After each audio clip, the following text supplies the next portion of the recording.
What's up, guys? This is Giovanni and Albert. We're Yes, sir. Church Misfits podcast. Welcome to, what is it, episode 5 now? I believe so. Episode 5. We're episode 5.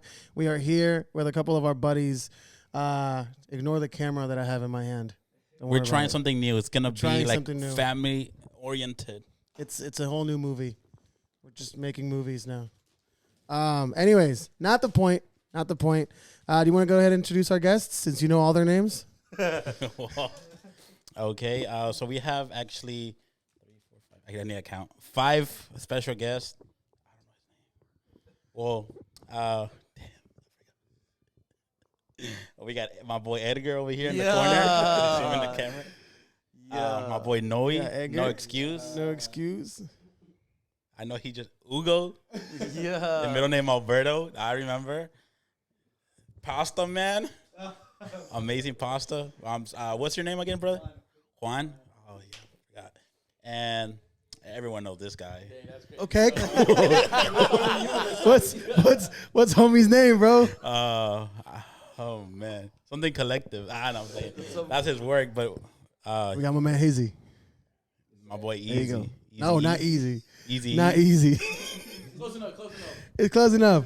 It's close enough. So it's a bit of a different type of thing today. I just wanted to kind of give everybody an idea of what we're going to be doing. Usually we ask a couple of questions and we kind of give our thoughts on that. We usually ask the people to give us questions. We don't have any questions today, so we're going to just kind of make it organic since we have a lot of more people here that we usually have in our show. You're also noticing we're up in a different room today. This is actually, I'm not going to give you the address, but this is actually Noexcuse's house. He wanted to do something as a bit of a get together. This is it's like a housewarming party. Cool. You should have told us. We could have got a gift or something.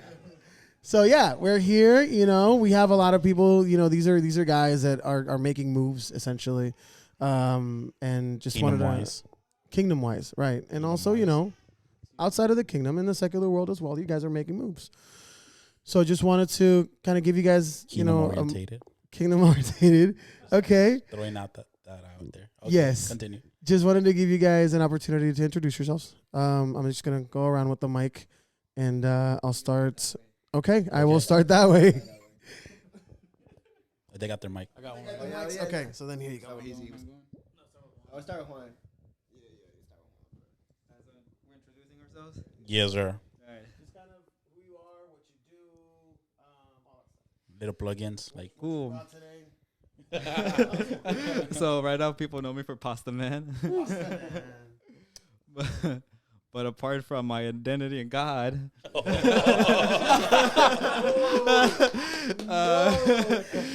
I am a banker and I'm a realtor. And I also like to stay in shape by doing half marathons. It's my second one. Which, by the way, I just learned that a half marathon is like 13 miles. So JOVA will not be performing any of those at any time soon. Continue on, sorry. Appreciate it. And then apart from that, yeah, thank you for reminding me. I'm also in college for computer science. Oh wow. He has his own video game, bro. He's building his own video game. Yeah, I'm building a video game. It's still a work in progress, not ready to show, but it's going there. It's kind of like a villager. You go to other villages, conquer them, grow kingdoms. Like what? Farming?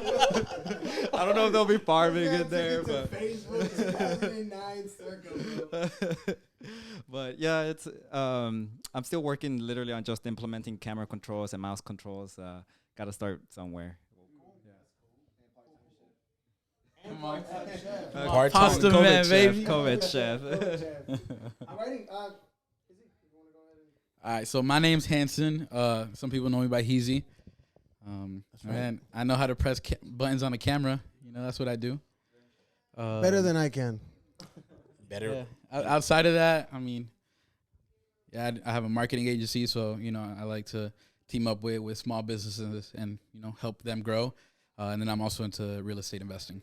That's awesome. That's awesome. That's awesome. That's We'll have awesome. to talk later. Yeah, bro. I want to invest. I want to start investing. Oh yeah, let's talk. Oh, snap. I'm Noe. I'm the small business he helps grow. I'm Noe. I do music type stuff. Yeah, I mean that's pretty much it. I'm just chilling. I do like I work, so I don't do this full time. He just had a kid. I just had a Did kid. you have a kid? Yeah, That's yeah. why he's always I tired. just bought a house Congratulations, because this man. man bought it for me. Yeah. But yeah, yeah. That's awesome, man. I want a That's house awesome. too. If you want to buy it from me too. What's up, guys? My name is Edgar. I am a worship leader and a youth pastor over at Freedom Church. Basically, just trying to do everything that I can for the church community, the people, for God, most importantly. I'm also a foreman in the pipeline industry. So yeah, that's about it. I got 2 little girls, beautiful wife. That's it. We good. We good. My name's Hugo. My name's Hugo. I have 2 little girls, wife. I'm an electrician. That's awesome. Yeah, so I've been doing that for about 7 years now. So that's pretty much it. So we got 4 blue collars here. Yeah, That's awesome, man. Shout out to Blue Collar Gang, bro. that's it. Shout out Blue Collar. We need bro. more money. Shout out to like. Hey, man. Stop taxing overtime. Telling you, bro. I don't want to talk about that. I work like 70 to 80 hours, and they take off like $500 off my check. That's ridiculous. That is ridiculous. That is very ridiculous. I hate it. I hate I'm it sorry. here. I'm sorry. He says, I hate it here. Banker's fault. Dang, bro. My money going. Yeah, you're the ops, bro. Hey, shout out your bank. Shout out your bank. Which bank, though? Which bank? Which bank? It's Capital Bank, a small community bank in Houston. Hey, at least it's not Wells Fargo. Hey, I got Wells Wells Fargo. Fargo, No, I got bro. Bank of America. My bad. Bank of No, America. I got Wells Fargo though. Ooh, you gotta Bro. check that, bro. Hey, bro. I've had already 3 times people try to scam me, bro. Hey, one time I was out of town and they were trying to tell me that some guy was trying to use my stuff to buy snowmobiles. Oh, I was like, bro, what? you're like, I live in Houston. Yeah, like it's in Colorado, bro. I was like, hey, that's not me, dog. Nah, that's what happens with Wells Fargo. That happened to me, but they said I was in California. I'm like, I could tell you, I'm in Houston. I got legit in There Houston. was a hotel room had like 30 movies. Like, nah, that's not me, bro. It's not me. Could be. No. All jokes aside. No, we're going to leave it. We're going to leave it. We're gonna leave it. Nah, Canceled. yeah. Because we have one right next to ours. We have a Wells Fargo like right across our parking lot. And sometimes they get robbed, and we're just staring there like through we're just watching through the drive-through. Yeah. Oh, I thought like cyber. Like, No.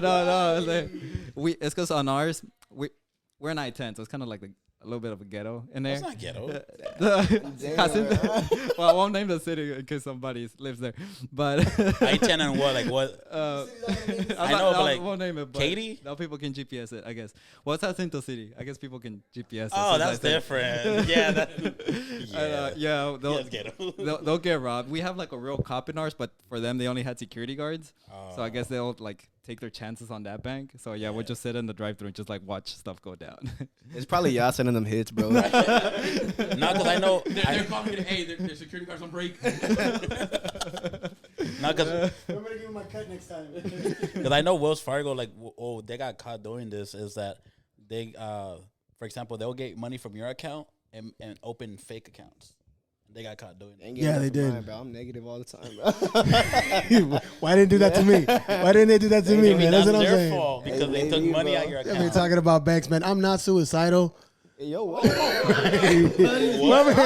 We're talking about banks and whatnot and exposing. We're not suicidal, you know. We're not going to take our lives or anything like that. Just in case. Yeah, like, Just in case. Oh, like conspiracy. Look, man. Look, you can never be too safe, bro. Hey, I thought you were like jumping into it, bro. I was like, Let's hey, get let's to do it. it, bro. About to hit him with the speak for yourself. Oh, no. I was like, at first I didn't get it like you. I was like, wait, okay, I got it. Bro, I was. Let's talk about it. Let's talk about it.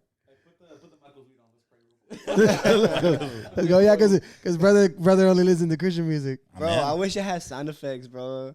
Oh, bro, we got you. We can't hear. We can't hear, but we got. Hang on. Hold this for a second. Oh, this man. Oh, that's still you need headphones.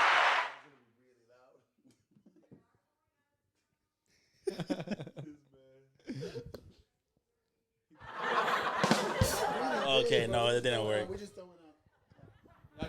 We'll just edit it in post. Sure.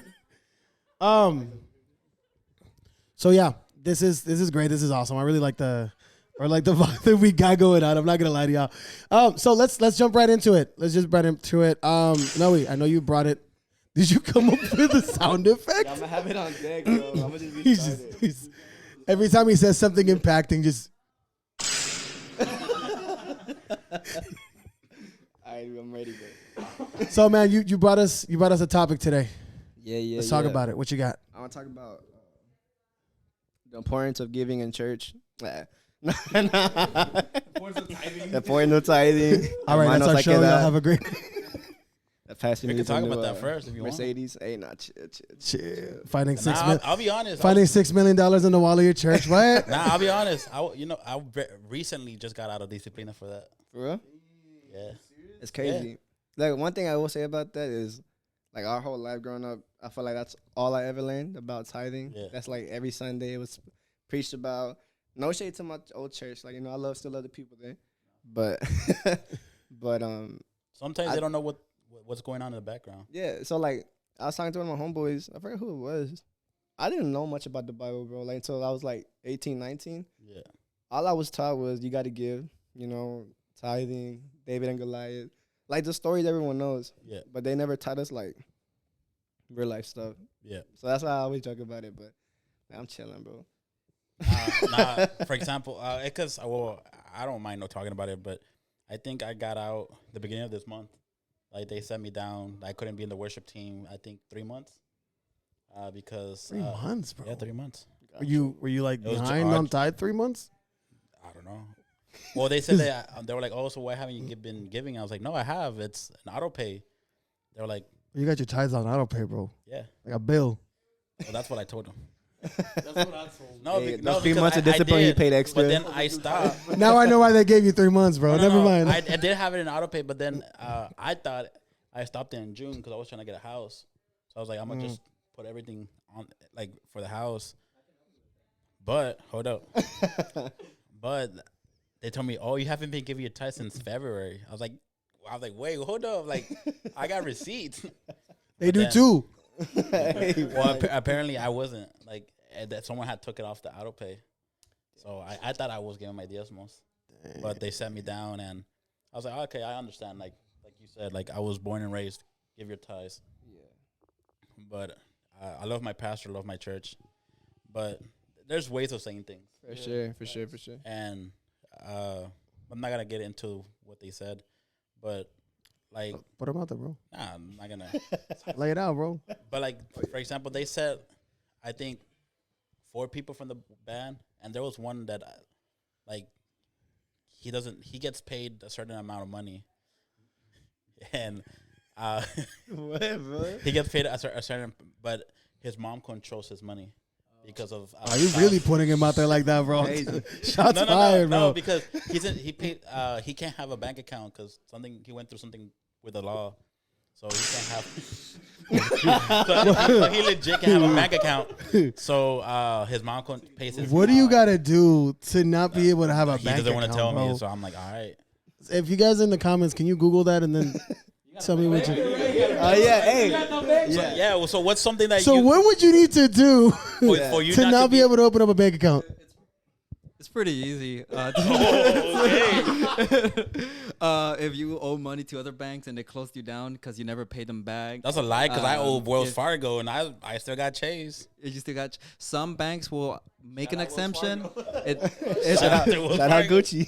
Hey, Wells Fargo is one of the ones that just accepts almost like anybody.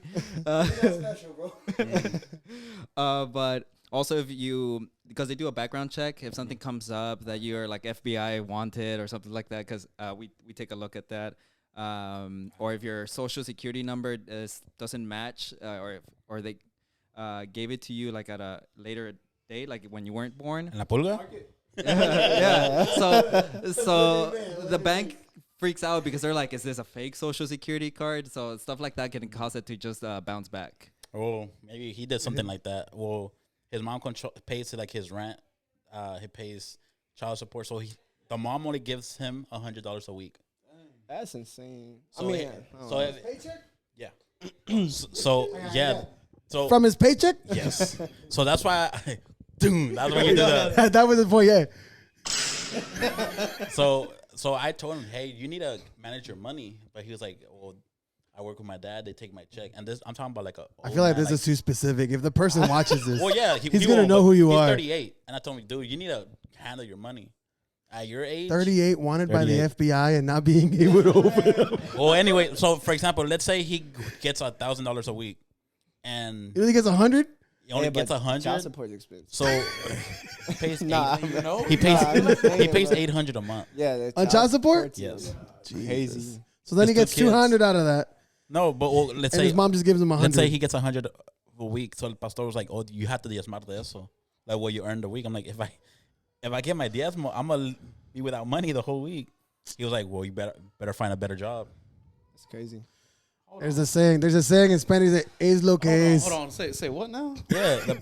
The pastor didn't say that. It was the accountant. The accountant. The church accountant? Yeah. He was like, "Well, you got better find a better job and then So give you your can diezmo." give more. Yes. Nah, that's Because wild. he was giving $10 of his 100. Yeah, bro. And he told him, "I'm giving this from the bottom of my heart. I need it for gas, but I'm." And I So- told him I need you to give it from the top of your heart. So let me put it to you this way, okay? we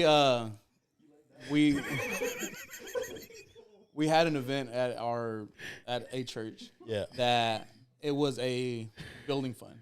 Every family's gonna give yada yada yada yada yada yada. Yeah. Okay. Like a primicias. Yeah, primicias. Yeah, there you go. And it was, hey, family give you primicias from the month aside from your tithe. $100. Let's put $100 per month. All right.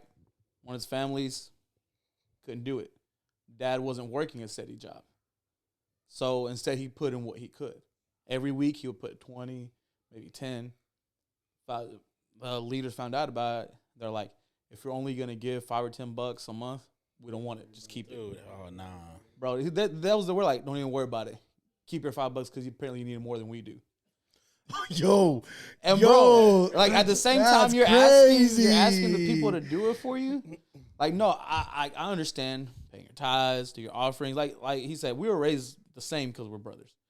But Y'all are related?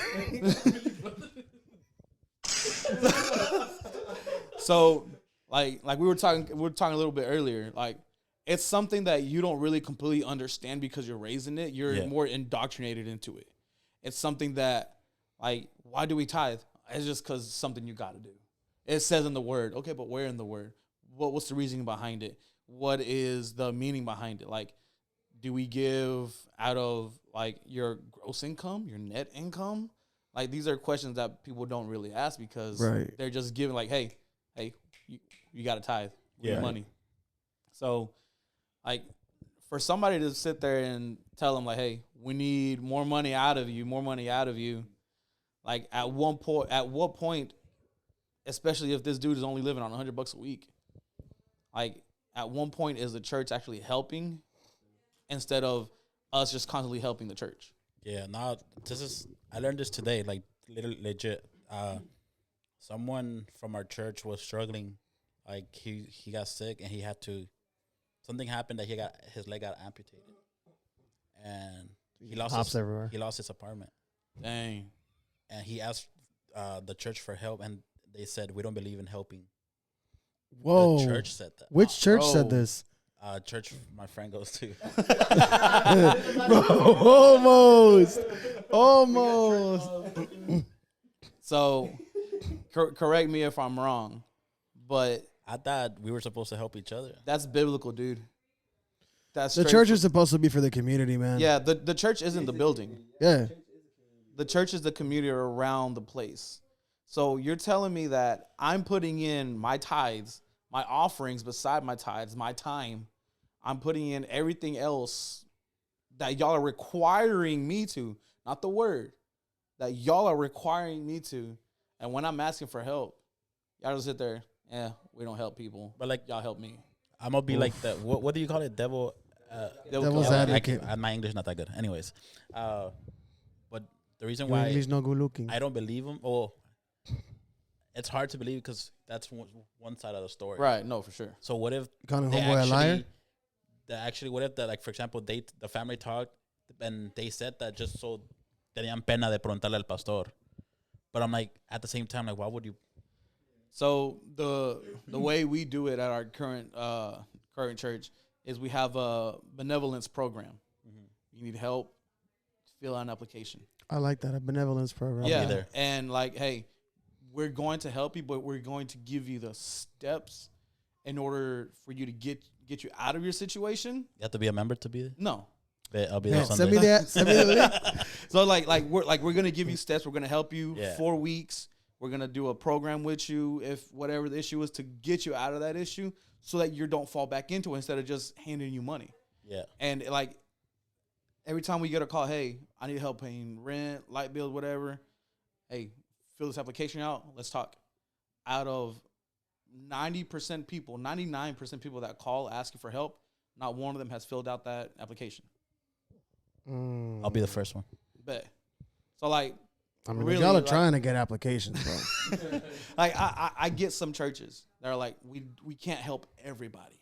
No, I get completely that. understand. But when there's like a big church and it's a member that you know has been there for years, That that's is different. loyal, that Yeah. serves, that's a part of the church. Santo Jehová. Jeez. Hey, it's the truth, bro. Nah, man. No, Hey, you gotta facts. live your truth, man. You gotta live your truth. Nah. This was actually all a complicated. You gotta say that. Plot. I'm gonna pray for this guy. Yeah, it was Bring the all a masola. complex plot Bring for the us to be masola. able to get you back to church, bro. You didn't know this. This is an intervention. Spray him with the spam. Right. Right. This is all an intervention, bro. You didn't know this. You didn't know about it, but God knew about it. Nah, but real talk. We grew up. Right. We grew up in like together in the same church, so he Yeah. knows about a lot of this. Like he's like my brother. That's So, awesome. I've been man. knowing him since he was like 3 or 4, bro. Like little. So I mean, he knows a lot about this stuff, bro. He just chooses to sin every day, bro. Well, for you, I will tell you this. Yeah, church could be messy, and sometimes it could be a lot of drama. But every family has drama. Every family is messy. But once we come together and Pause. because I don't know where I'm going with this. You said it sounded like I was at work, bro. Hey, we're all a family. Yeah, we're all family. Like, at the end of the day, like, we're there to help each other. Sometimes we don't show it, but we still care for you. So come back to church, bro. No comment. But that's Nah, but that's not my friend's church, not your church, bro. so churches can be messy, and that's part of the reason why whenever I speak the gospel to non-believers, because the first thing they always mention is but the church, they're so hypocrites, they mess up, they do all this. I just tell them, look, you know what, you're right, it's all broken people. That's why if you're focusing on the people there, you're never going to really believe in faith. There you go. That's why you got to focus on God, who led the example for us, because the church is messy and you're not going to find one that's not. Exactly. Yeah, I think bouncing off what you're saying right now, like one thing that I have to constantly remind myself is like, as crazy as it sounds, like religion is man-made. Yeah. Right. Religion is man-made, right? It's how we've interpreted what's in the Bible, and what, like obviously there's some that are interpretations that are crazier than others, right? But like religion itself is a man-made concept. The thing that isn't is the relationship. Yeah. Right. So if we're seeking after relationship, that's where the change in us happens, right? Like you said, we go to church, it's a collection of broken people, right? Nobody's perfect. So how can we go to a place expecting perfection? Like the only place we can go to expecting perfection is God himself. Mm-hmm. But religion is always going to be messy, whether we like it or not. Like it sounds kind of counterintuitive, right? Because it's like the safe space, right? Like there's this societal standard that it's supposed to be perfect, and it's not. And it's because not. there's a whole bunch, like you said, there's a whole bunch of broken people. Well said. So one thing that, when people come up and ask me the same thing. Like, or like we talk at work with people that do know about the word or do know about the gospel. Like, man, I just don't go to church because people are messed up, yada yada yada. People this, people that, and they question, like, if God can fix everything, why doesn't He just fix people, yada yada, and like without looking to themselves, like, okay, if God had the power to fix everybody's sin, do you want Him to start with you? Like, where are we getting at? Because yes, like, yeah, I get you. It sucks. Us three right here, we've been through church hurt like nobody's business. And he don't know what we're talking about. He's an electrician. He doesn't count. Oh. He's been hurt in other ways. But like, I get it. It hurts. And everywhere you go, there's always the chance of somebody saying something that is going to offend you. Right. The important thing is, one, don't be so easy to offend. Understand that the people there are people. Just like you. Just like us. I'm going to say something that is going to possibly offend one of y'all here within the next 5 minutes, 5 hours, man. 5 days. Like, it's a possibility. So if you're searching to go to a place where everybody's just acceptable, it's called, there's a universal Christianity now or something like that, where they accept everybody. They're not going to say anything that's going to offend anybody as long as you come and you're comfortable. You better run away from that. You better run, because guess what? Christianity is uncomfortable. Yeah, because how are you going to have fun in that place? Bro. Just not insulting people, man. I'm telling you. Like, there is nothing comfortable about being a Christian. There's nothing at all. Nothing. Like, literally, you wake up. Bro, I'm telling you, bro.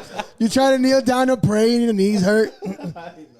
Like, there's a thought that has come up within the last 5 years that church is supposed to be your safe space. It is. It's supposed to be a place where you could go and worship, learn about God, get discipleship, help. That's what it's supposed to be. But when we start looking for pastors instead of God, that's when you start getting into that fine line between idolizing and worshiping. You worship idols. You don't worship God. Right. So, as a person, what are you really running from? Are you running from the hypocrites, or are you running from yourself? Yeah. Do you not want the help, or do you just think that the help isn't, like, basically, like, I want the help, but it's not the help that I want? Right. Do you feel convicted over there? Because you're smiling. I see a tear, bro. And again, this isn't aiming at you. You know that. It really isn't, bro. It's really not. It is just more of a coincidence. There's no coincidences in God, but this is really more of a coincidence. No, It's just like, how are you gonna say that about the pastor about if you're gonna go search for someone like that? So let's see it this way. You, as a man of the house, you have to stand straight, don't you? So Right. how are you gonna go to a church and nobody's standing straight, or the pastor? That's a very good point. You're telling me you're gonna go to a church and just say because you don't trust the man, and the church is falling apart, but you're still gonna be there? It is not gonna work out just the way that you're the man of the house, and if you fail as a man, it's not gonna work in your home. Let me ask you this. No, you're right. No, you're right. right. No, I'm not saying like you. I'm saying like in general. No. You know what I'm Yeah, saying? but like, no, like, You know what I'm saying? but let me ask you: has your dad ever failed you? Obviously, yeah. Okay, I know. Yeah. my dad has failed me. If I tell you my testimony, you're like, dang. But like, If I tell you my story. but I still love him. Yeah. I still respect him. No, I know that. So that's like the same way as like you should go to church. Like, you might not agree with some things that he said, but he's still there because God put him there.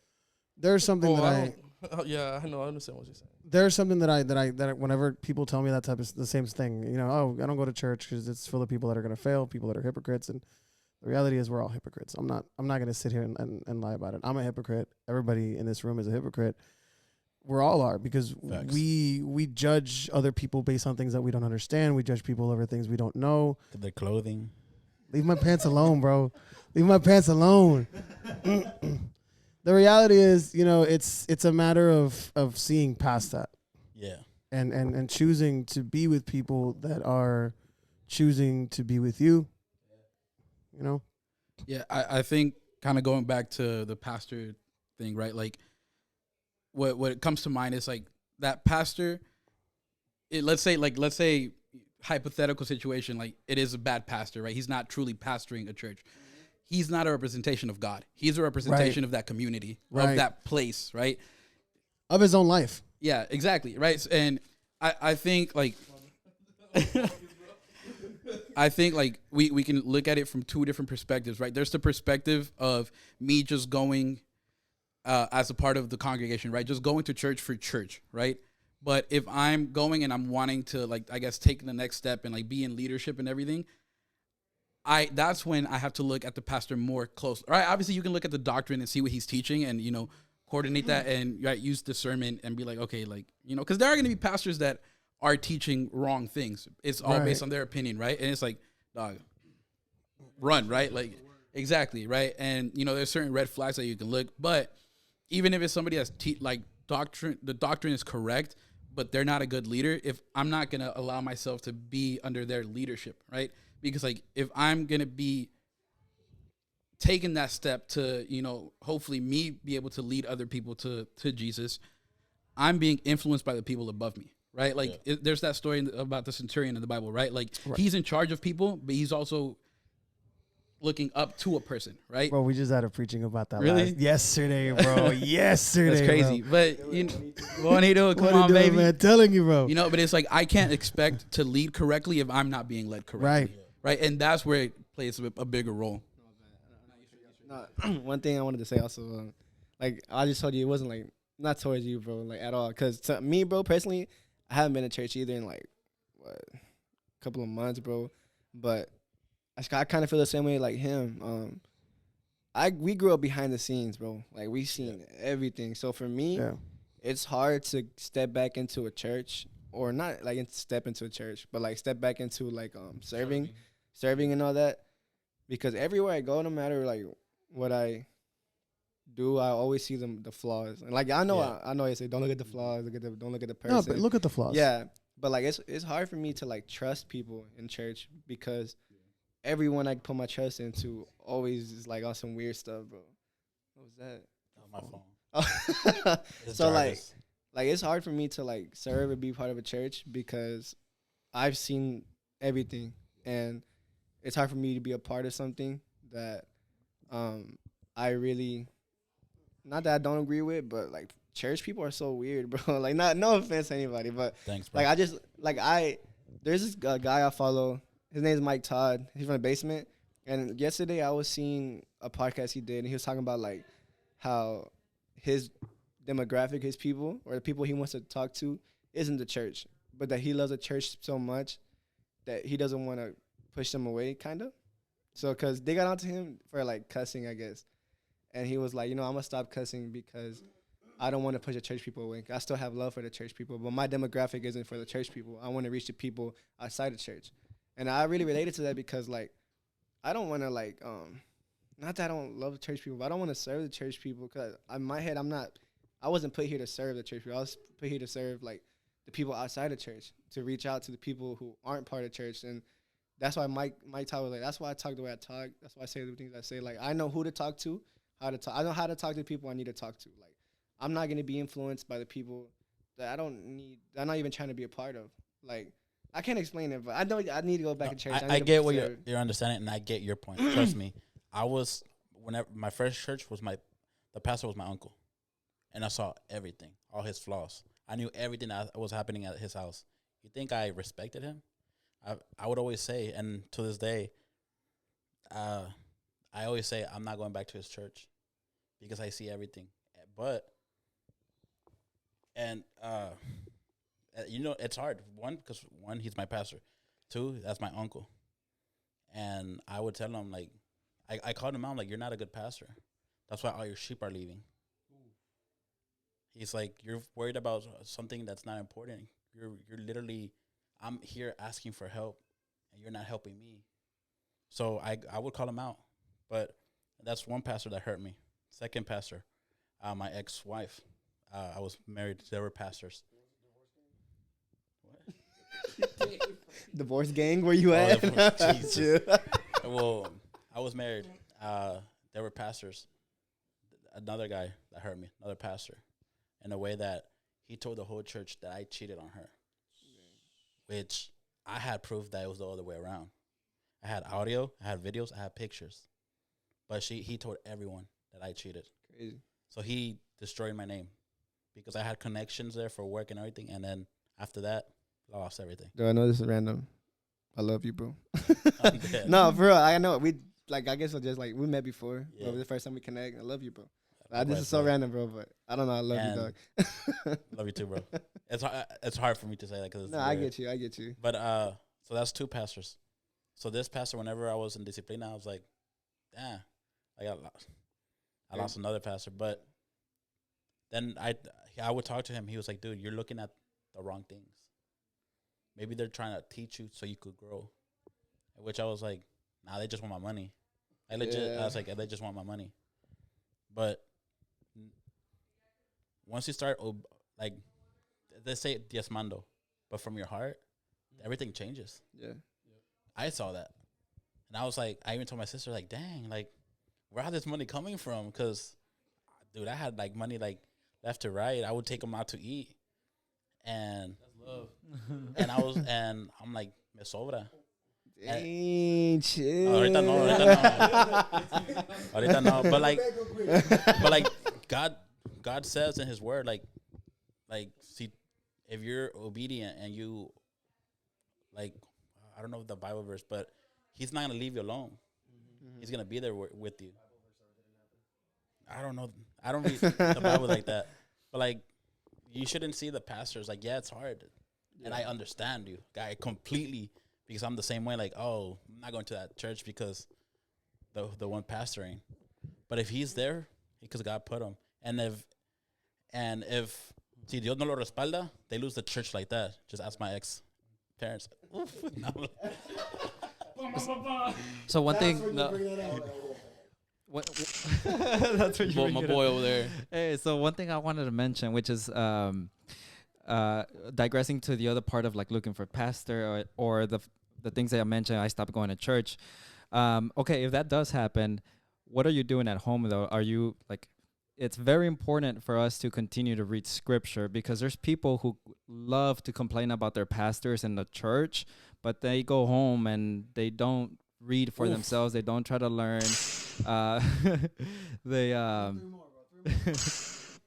You can't rely on the pastor to spoon feed you once a week and expect for yourself to grow. So that's something that's also very important in one's faith. So what I've been learning here is that your growth is 90% outside of church, 10% in the church. Correct. Because you cannot live how you want to live 6 days out of the week, come to church for one day and expect that to fix your whole life. Yep. I'm not going to sit there and be like, oh, well, the pastor's this, pastor's that, the pastor yada, yada. Bro, why are you focusing on the pastor and not God? Okay? Like, yeah, super important, read your Bible. But look at your own mentality. Are you walking into a church waiting for the rug to get pulled out from under you?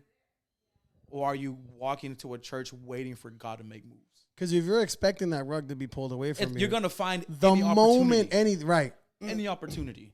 It's not like, okay, just this is my own personal testimony.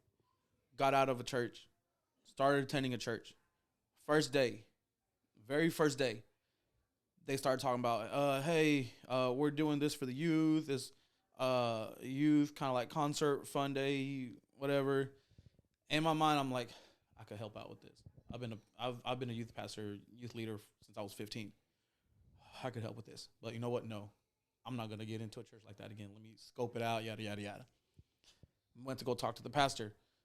Hey, man, so glad you come here. So glad you came to see us. And some told me, like, hey, just tell him something. Just tell him something. Nope, because I know how it's going to be. I know how this works.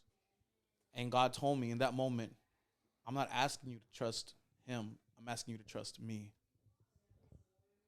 And at that point, I'm like, ooh, my bad. You know what, Pastor? If you need help with youth, if you need help with youth, let me know. Oh, youth leadership? Yeah, I used to do youth. He's like, oh man, what else do you know how to do? Do a little bit of drum playing, worship stuff. Hey man, join us for practice next week in the morning. I wasn't trying to wake up early, but all right.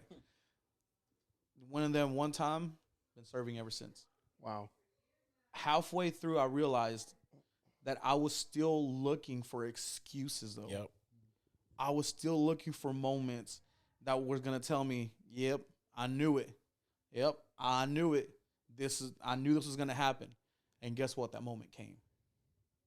But spending the time that I did, not only attending and looking, but being discipled. Being discipled is one of the best things that you can afford to do for yourself. Not just attending, not just looking at the pastors, the people worshiping. No, actively being disciple, finding somebody that is going to pour into you. Because as a person, I cannot take others where I've never been. I cannot take the youth that I'm leading now to someplace I've never been. Right.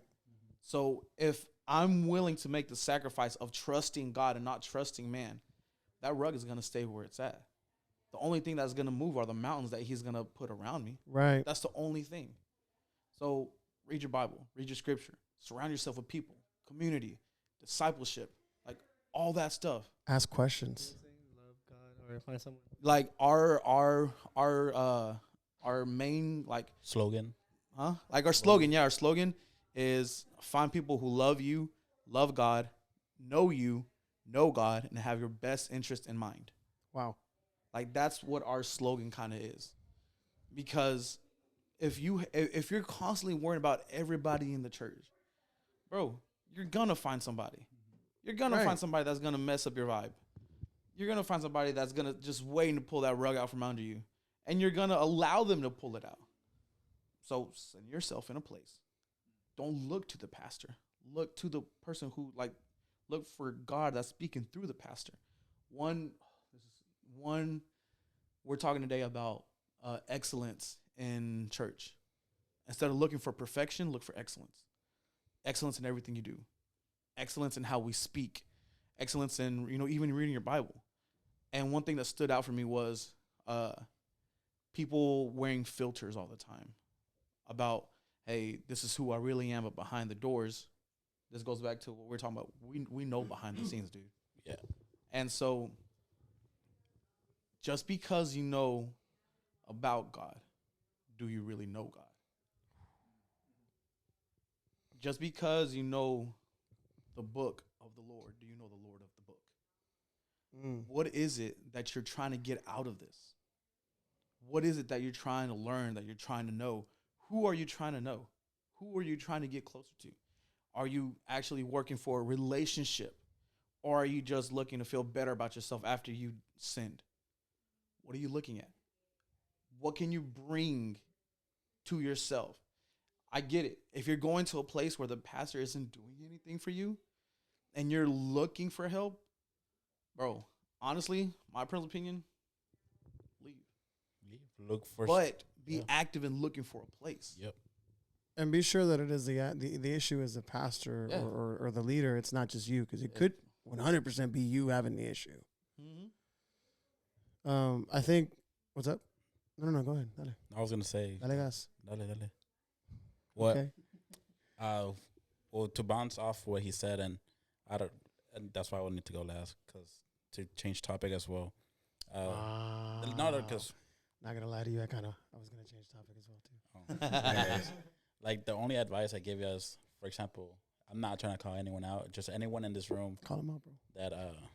that hasn't gone to church, or because I've been there, but go to any church, and before you even step in, just pray. Be like, God, and you don't have to be like, Padre nuestro que estás en los cielos. No, just be Amen. Just be straightforward and be like, God, you know my heart. I don't know what to expect, but I leave everything in your hands. Show me if this is a church or if it's not. Okay, but like I'm seeking you. Just be honest with God. That's my only advice. Yeah, I see what you're saying. Not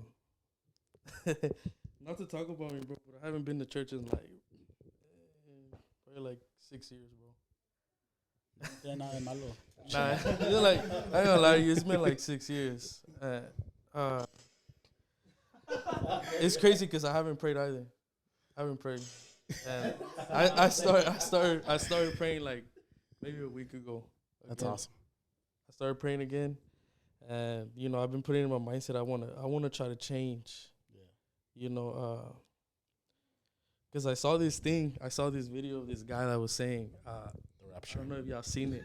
No, he like, it's true because what he was saying, like I felt that way, because he was like, when you start doing stuff or sinning, and you don't feel like that, hey, after you do it, it's like that's when it's not there no more. Yeah. So when I seen it, and I was like, I haven't felt that. I do stuff, I don't feel nothing. I'm still doing it. Whatever I'm doing, you know, I do it. And back then I used to feel bad. Obviously, like I'll do it, or before I do it, I already knew I was gonna do it, but I still do it and I think about it, you know. And it was crazy because it started getting in my mind. I'm like, dang, bro, like I really don't feel nothing. Like I don't feel. I guess you could say like the Holy Spirit, like, hey, what are you doing, bro? Like, no, there's a saying that this Holy Spirit never leaves us. We leave the Holy Spirit. Yeah, pretty much. Yeah, that's what I meant. And the thing is, the Holy Spirit's still there with you. Yeah. But it's your turn to turn back and like. Yeah, put my effort in it. Yeah. I know. So that's why I'm trying to change that. I ain't gonna hey, lie. mate, there's a reason why you're here. Yeah. There's I forgot who I heard this from. Yeah, and it's very simple and it helps me. But I was just pretty much showing what a metaphor. I forgot what it is, but you know, you have one cup in your heart, and you can fill it with two things: things of the world or things of God. And you can either every time you choose to just feed your flesh, you're feeding you're pouring water into that cup, and everything that was there for your strength and the Holy Spirit, you're just kind of pushing it out. So then you're wondering why you feel so deprived of God as you live your day, you know. But if you continue to feed Scripture into your heart, read the Bible, you know, praise His name, then you're filling that cup with the name of God, and that gives you a new refreshment, you know. So that's one way to think about it, and it helps, you know. It helps me make decisions sometimes when the flesh wants to be satisfied, but don't want to. I think, like, talking about that, I think it was growing up, we weren't really taught about conviction. We were taught about conviction, but it was mostly fear. And, like, I think there's a healthy level of conviction that you need to have. Because when I was 8 years old, bro, 8, 9, I was going to sleep praying I didn't go to hell if I wake up, like, dead. Because I was so scared. At 9-year-olds, that, like, oh, it's una mentira, like, or, like, this dude. Nah.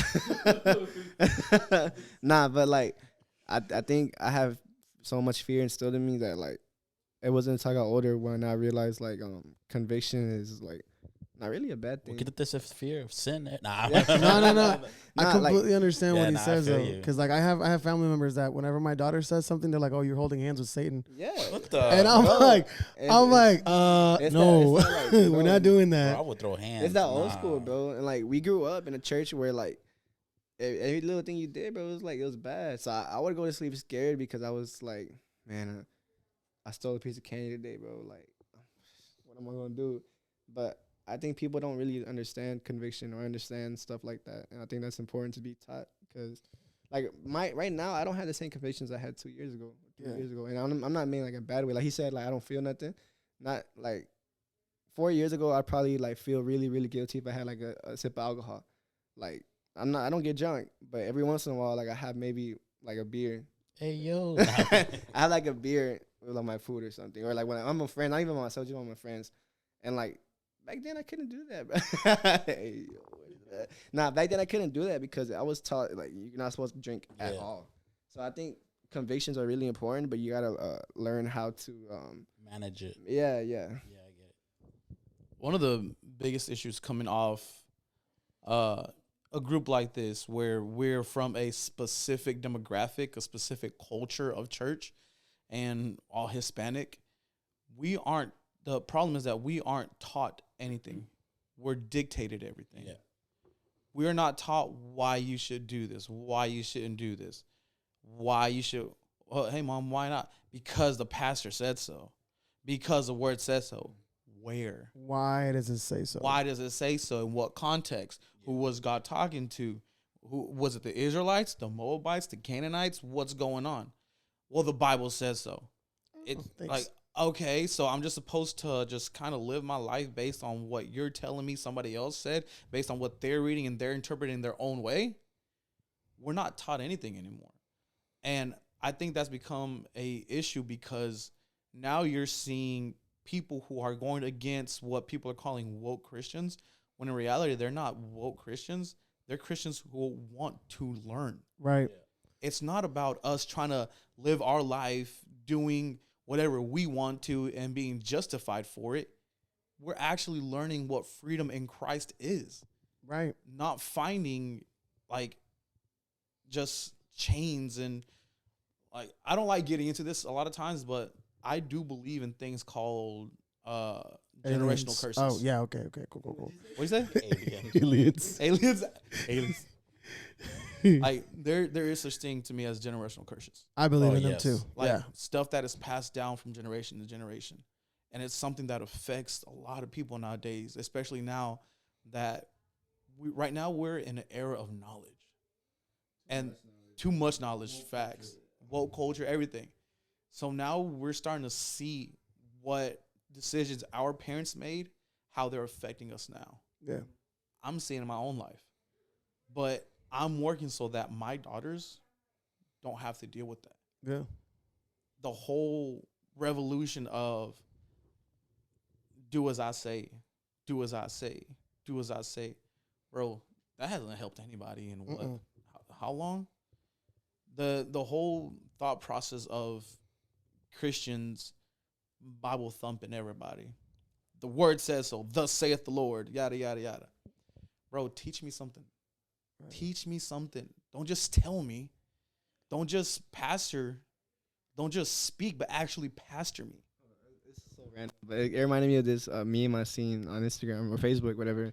It was like it was a student and a teacher, and it was like, teacher, stop talking back to me, whatever, like, do as I say. And the student was like, I'm not arguing with you. I just want to know, like, just explain it to me. Like, I'm not trying to talk back to you. I just want to know, like, have a conversation with me. I think that's a problem with a lot of, like, the older folk or, like, the older generation, that they think just because we reply to them that we're trying to argue. When we're not arguing, we just genuinely want to conversate. Yeah, and want to know. We want to understand. Yeah, that's what I was gonna say. Like, now, like, I feel like the younger generation, like the ones that were born in church, raised in church, like, instead of all those years, instead of helping us, it actually affected us. Oh, facts. 100%. And I feel like now we want that relationship with God, but we want to know, like, the context, like you said. Yeah.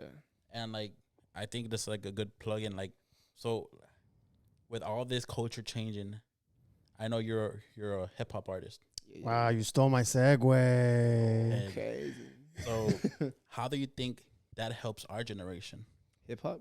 Yeah, like, because I know older generations, like, no, bro. cosas de Dios. No, like, legit, like, No, bro, in my old church, they told me que era del diablo, bro. oh, like, dude. Like, Call in them one out. of my videos, Call them out the church. Call out the church, bro. they watched one of my videos and they said it was demonic because we had people jumping in the background. So, like, it's just like a bunch of different things that people don't, just because they don't understand it. Just because they don't jump at church doesn't mean. Never mind. Never mind. Nah, yeah. I think it's good that there's other, like, I guess, segues into the culture, not the culture, but like into Christianity. Yeah, it's Christianity, because, like I was saying earlier, there's some people don't get Jesus in just a church. Like, some people will never step foot in a church, but they'll listen to music. Yeah. And then some people won't listen to music, but they'll go to church. So I think it's cool that there's other ways that it can be spread. Like, even him, he's a realtor, bro. Like, there's a lot of like segues into that conversation that he can have with his clients. So like I think it's anything you do. So I have a question for you. Do you plug in your homeboy? I do actually. Oh, okay. I like that. I like that.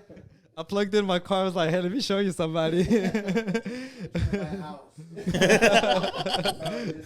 much it is. What are the taxes like? Come on, man. But something I want to mention about your music, you know, the other side of it is, like I'll grab myself as an example. I've I've changed. I focus mostly like on like gospel music, but then there's times where like I want to listen to secular music, and I know that's not one of my healthiest choices. So sometimes like if I want to listen to hip hop or rap, I rather like I'll tune to yours to get that itch out of like hard hip hop, and then once I can like get the like the itch out, I'll just go back to Oh, so you just say. your song. I digress. So like the like bouncing off what he just said, like there was a lot of controversy when it came to him doing music in the church. And honestly, I took a brunt of that because I was with him. I was helping him whenever I could.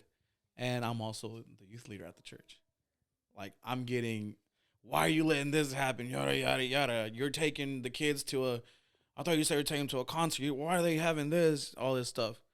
But what they don't understand, bro, is the message was always there. Yeah. It's just the method that changed. Right. Oh, just bouncing off what he said. We were watching a podcast the other day, and he said that they didn't want to give because they didn't like the rapping. And that right there, I was like, shit, bro. Like, that's insane to me. Yeah, That's like that- they rejected that's why I haven't made it gift. yet. So many times in my life that's happened, it's like, that's insane. That's why I haven't made it. You don't like the rapping. Like they didn't want the gift because they didn't like the rapping. I think they just focus too much. Like, what are the other people gonna say? Like the elders, What are they gonna say? because The elders are out the door in a couple minutes. no? Hold on. So let me just kind of, because to me that's a little touchy subject. Because the elders had their chance to do something. They had their moment to build the church. And guess what? Under their direction, the church is crumbling. But you know why they care about what the elders? Because they're giving the money. Exactly. Exactly. We had a person, I'm not saying what church, I've been I'm not saying, say it, I've been in a bro, lot say of it. churches. I'm out there. We had a person that because they were giving money towards a sound system for the church, now they want to call the shots. No. Like, child. Mm-mm. And sometimes people gave in. I'm better off just giving it all back. Bro. Like, look, just So you're telling me that just because the way that I wanted to try things, do things, I wanted to change the method, because guess what? What y'all have been doing, it's not been working. And it's not a shot of maybe their theology was right, maybe their doctrine was right, maybe everything, but it just wasn't working. Yeah. Let me try this. Well, it's not the way we do things. Well, guess what? well, that's why we're like this, because it's Jesus not the way we do healing things. blind people, and that's not the way they did things either. Right. But guess what? What did it bring? Who got saved from that? Gentiles. Like him spitting your hand and like rub it on your eye. That's not normal, bro. Like, He was legit spitting. Can I add on to that? Yeah, you I can. hear what he said. Imagine COVID times. Imagine in COVID times. So I've done just a very minor touch on it because that piqued my curiosity. Because if somebody spit in their hands and then try to touch my face with it, in today's culture, we'd be like, "What are you doing? Like, get away from me!" Yeah. Just ask Mike Todd. The one I just got. But Just ask Mike Todd. so I looked it up a little bit. In the culture of that time, many people believe that saliva had healing factors. So when Sometimes I lick my wounds, bro. Sometimes like if I get a cut, I lick it. That's why animals do that. I heard that shit, bro. So when Jesus spat into the dirt and made mud with it, or when he spat into the guy's face, I think he did it twice, one in the mud and one in his face, I think. Or no, he spat into his hands and put it in the mouth of the other person. I know it's Jesus, but still. What he was trying to show that person was that he was willing to meet him halfway. The other person did not know who Jesus was, but by him spitting into his hands or into the dirt and making mud, the other person could at least interpret it. Oh, this man is going to try and heal me in some way. So, which is very fascinating, that Jesus does not expect you to come to him all the way. And as a matter of fact, we're spiritually dead, so we might not be able to go to Jesus on our own turf. So this is a question for everybody then. So based on us trying to change how we do things in order to get something across, even just to help somebody grasp a small understanding of what the word and the relationship with God is. And y'all's, like, this is y'all's podcast. I'm going to ask y'all the hostess. Okay, the hostess. The hostesses. What needs to change in order for an actual movement to happen within the church? There's a big thing that people say that the kids are the future of the church. We need to change that mentality, first off. It's the youth. It's the youth. Facts. And the youth are the ones that are making change. The youth are the ones that are making the waves. They're the ones that are creating the change in the church, outside of the church. Noe's a great example of that. He's a young man who's out there. He's rapping. He's doing what he needs to do, but he's not doing it for the church. He's doing it for people to come to church. I had a person ask me the same question a few days ago. Oh, you have a good voice. Why don't you use your voice and record gospel music? And I'm like, there's already so many people doing gospel. I'm not trying to, the people in church are already at church. Yeah. I'm not stop. I'm not trying to make a change in them. I'm trying to make a change in the people that haven't seen the change. There's a line from that kind of pushes me, at least in my music. It pushes me to do the kind of music that I do. Is by Andy Mineo. I think it's Lions, Wolves, and Bears. Yeah, where he says, I hang out wild with things. I want to know. There you go. Yeah. Yeah. He says, I hang out with prostitutes and drug dealers because I'm legit the only Bible they're ever gonna see. Hey, yo. I'm telling you, bro. But that's what he says in the song, though.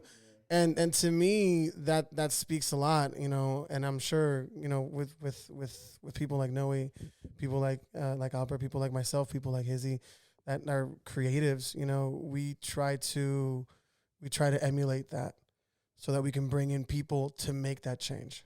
So one important thing that I want to add to that is when you have that mentality of, I want to do this to bring people outside our church, you have to remember that it's not just sufficient of you wanting to do that, is you got to have the characteristics that Jesus portrayed too. Right. 100%. Because people like to say, well, Jesus hung out with tax collectors. Nah. Tax collectors, prostitutes hung out with Jesus. Yeah. There's a difference. They seeked him out. Exactly. They sought him out. They saw something different in that man that caused that woman to say, I need you to heal me. As if I could just touch the hem of your garment. If I could just do that. It's not just enough for me wanting to do that, because I would love to reach out to all the youth in the world.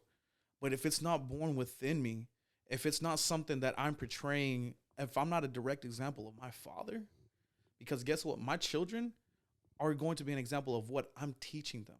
They're going to soak up and learn everything that I'm teaching them. And they're going to ask questions. How do you do this? How do you do that? Yada, yada, yada. Guess what? Same applies to me. Yeah. If I'm searching for my father, if I'm searching for his guidance, then his traits, his qualities, his personalities are going to be reflected in me, thus bringing how many people were at what I said was when he performed that were jumping around? Like, everybody was so awesome. Everybody, believe it or not, you could feel the spirit there. Yeah. Right. 100%. Because it was people that wanted, but it was a new generation. And I get it. People were there from Miel San Marcos too. I loved it. I enjoyed it. I'm an old head. It's fine. I don't know about Honey St. Mark's. I don't know about Honey St. Mark. Honey St. But like that now that starts coming into question.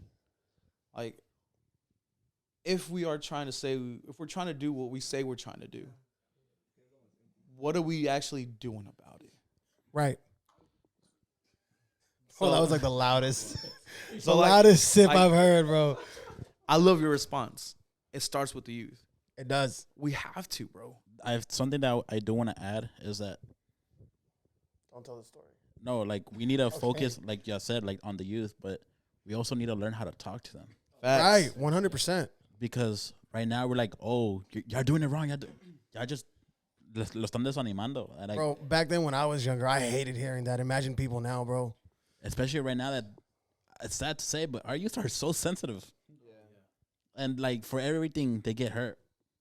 And they're like, oh, no, that's why I don't go to church. No, we're trying to teach them, but we got to learn how to talk to them with love. Yeah, and also like not even, talking with love. But know how to talk to them like I guess culturally, not like how in today's terms basically, because there's a lot of people that make also CHH music that their music doesn't resonate with the youth because they're so corny, bro, or like cheesy. Call like, them out. Nah, I'm not calling them out. Call him out, bro. Call him But out. in the song, Let's start beef right now. I just released a song. I said, "How are you made by the greatest, and you're still cheesy? Like you're made by the greatest artist of all time." Yeah.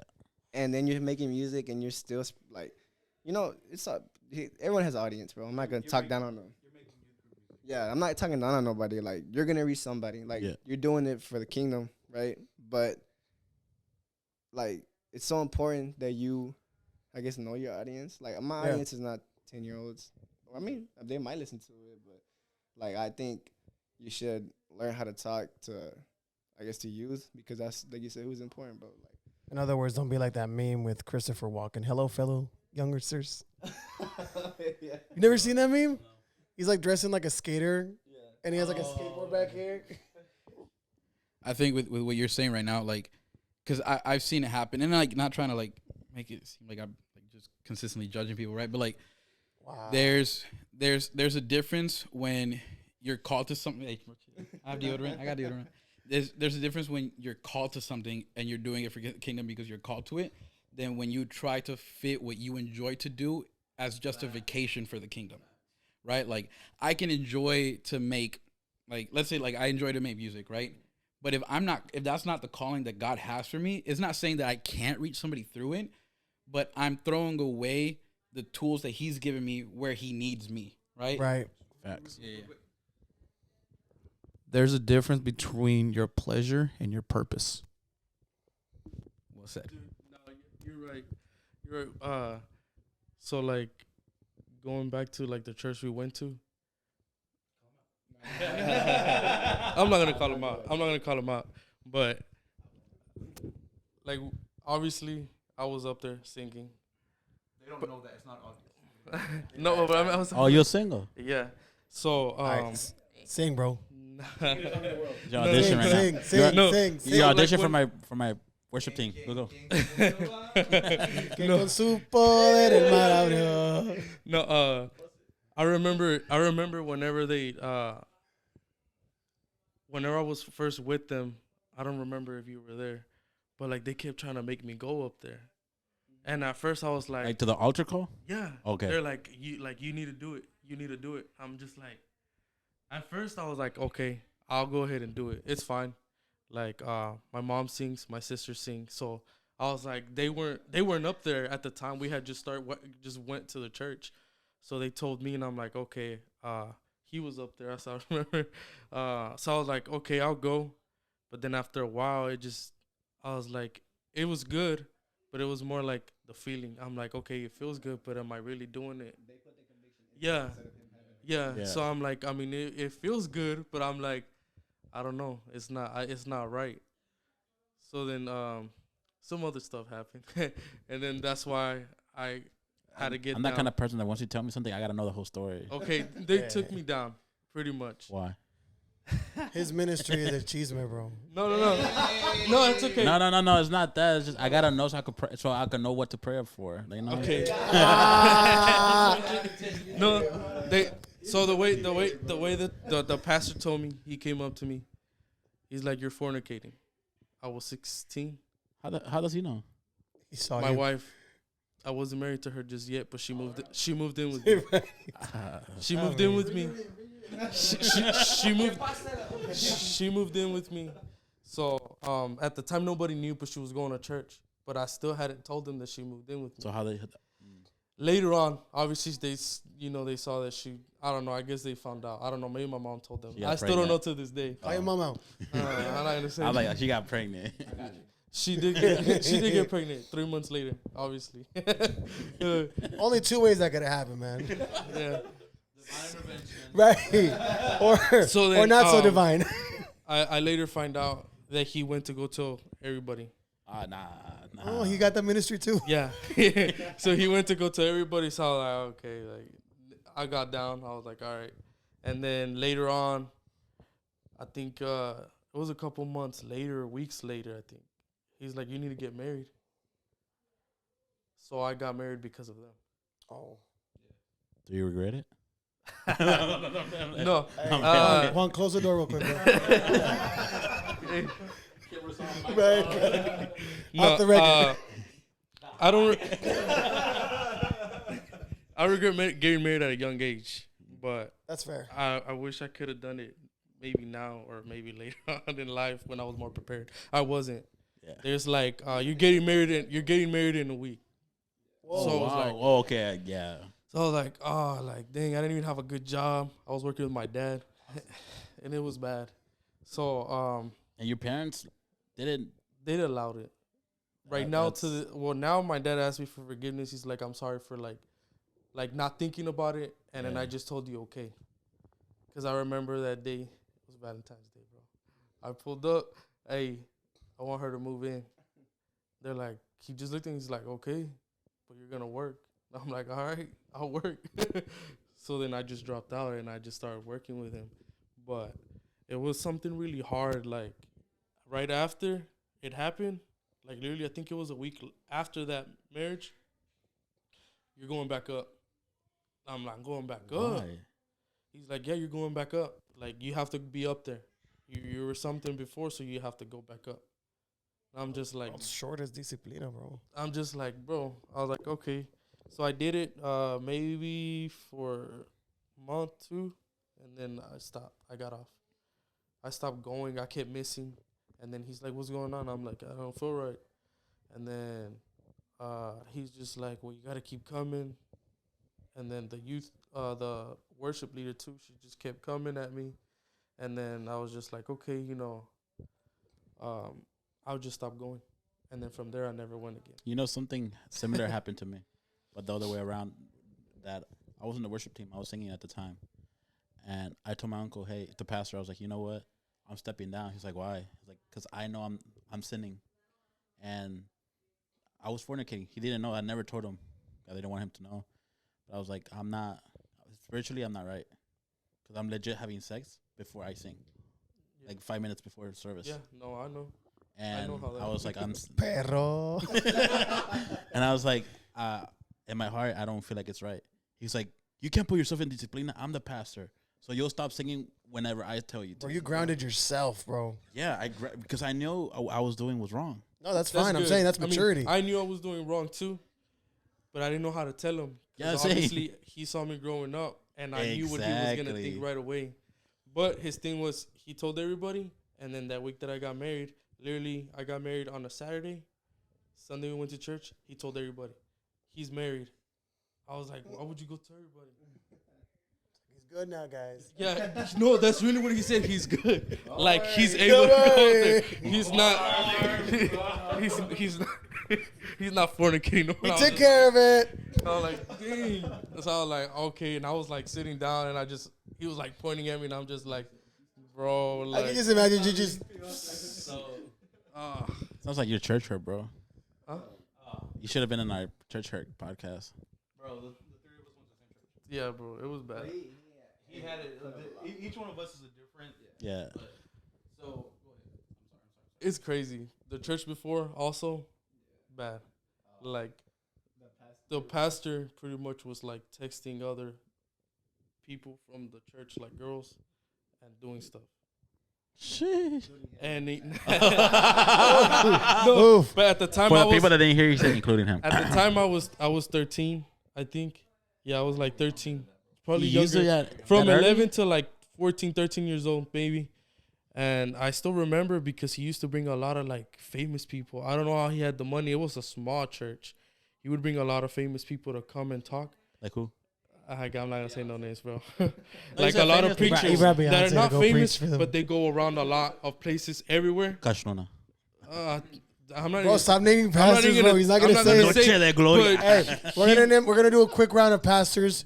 Blink. You ain't gotta say it. No, I'm not gonna say. But I found out the same thing about all of them, and a lot of people don't even know.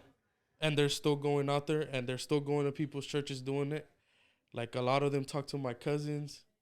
Like it's crazy, and a lot of people don't know that they're doing But that. this is when it's not like to call them out, but like you have to address it because I was 13 though. no, but And- now See, no, that's no. the thing. They would come and tell me, "You're gonna be a prophet. You're gonna go and talk to a lot of people. You're gonna go around the world. Prophets, I'd be like, you're hey. gonna prophesy. You're gonna do a lot of things." So I'm like, okay, because it was crazy. Because I would always pray and I'll tell God like, use me, do what you have to do with me, whatever I have to do to talk to people. So these guys would come, a lot of them, even my own pastor. Until I found out all about that, I was like, nah. Bro. Hey, but the thing is, okay, maybe they were doing that, but if everyone said that you're gonna do that, hey, it has to be. That could be your calling. I don't know. The more that you want to run away, the more God's gonna pull you to that. Trust me. I know. I promise you, this was not a podcast to get you to come back. Legit. We had a topic. We haven't hit that topic. If you wanted to come back to church, that's great. But this was not Nah, like I'm liking it, bro. right. Real talk. He's one of my best friends, bro. Like he's my brother. Que pasa el pastor? Pastor just shows up through the door. Blessings. One thing I do want to say about Hugo, bro, like, he's been one of my most consistent friends, like, my whole life. Like, I love him to death. And he's been through a lot, bro. And he's been through a lot of hurt. And just him being here right now blesses, like, just me in my life because I love seeing him. I love being around him. And, like, even though, like, people think that just because you don't go to church, you do bad, you're doing bad. Let's start our church right here. That's true. Yeah, like, just people think just because you're not going to Piano, church. guitar, singer. Like you're living horribly, you're doing bad, you're not in the right place, man. Like I feel like they stereotyped him so much, like all the time that he kind of just believed it. But Yeah. And I don't even know why, bro. You look like a teddy bear, bro. I honestly, bro, I saw you and I was like, I gotta give this man a hug, man. Because a lot of the friends that we had, like one of them, I don't say he knows. Mike. His mom always thought I was like a thug. yeah, Like I guess the way I would dress in church, and I don't know. She'd always like say stuff, and then I guess he felt comfortable enough to come and tell me like the way they would talk about me, and I was just like, Be on people, bro. bro, like I was like, okay, at least you're telling me you're my friend, but I mean, I just won't go over to your place, bro. Right. I wanted this. Right. So piggybacking off what Noe said, there was actually a moment in time where I actually left that church because I actually confronted the pastor, and he kicked me out. Told me that I was going Of the church? Yes, he told me that I was going against what he said and what he believed. He didn't say nothing about the word. He should have been. So, Don't hit your pastors. so I left. We were moving anyways. We're moving for work. Moved to Conroe for a year. Ended up moving back. God kept calling and telling me to go back for the youth To Conroe or to the to church? the old church. Okay.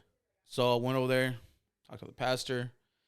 He said, if you're going to work for me, you're going to do it under what I say goes.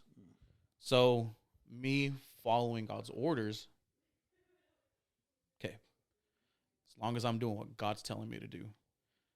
So the very next Sunday morning, the youth pastor at the time introduced me again. There was new people in there and was like, hey, we're, this is Edgar. He's going to be helping us again. We're so happy because he came back from a life of sin. He did what now? Who? Dang, I was sin. I didn't even know, man. I would have had more fun. And told everybody, he was lost, but he's coming back home, back to where he knows he belongs, yada, yada, yada. The whole time I'm sitting, I'm like, yo, that's wild. Like, I didn't even know I was sinning. Put you on blast like that, Put me on bro. blast. And I'm like, I'll let God handle it. It ain't nothing for me, because my justice would have been immediate, but it would not have been the justice that God would have. Exactly.